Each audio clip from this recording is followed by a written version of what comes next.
Nasib malang dialami Nanang Nugroho.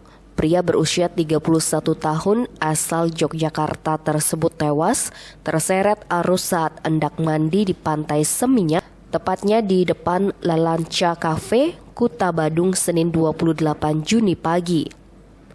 Menurut Kasubag Humas Polresta Denpasar, Ibtu Ketut Sukadi, peristiwa itu bermula ketika korban bersama teman-temannya hendak mandi.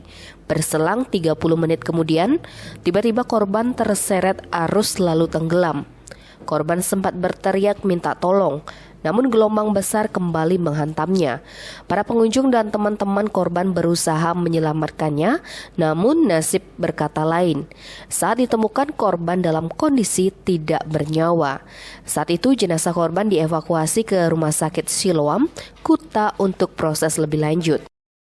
Tim Bali Express melaporkan.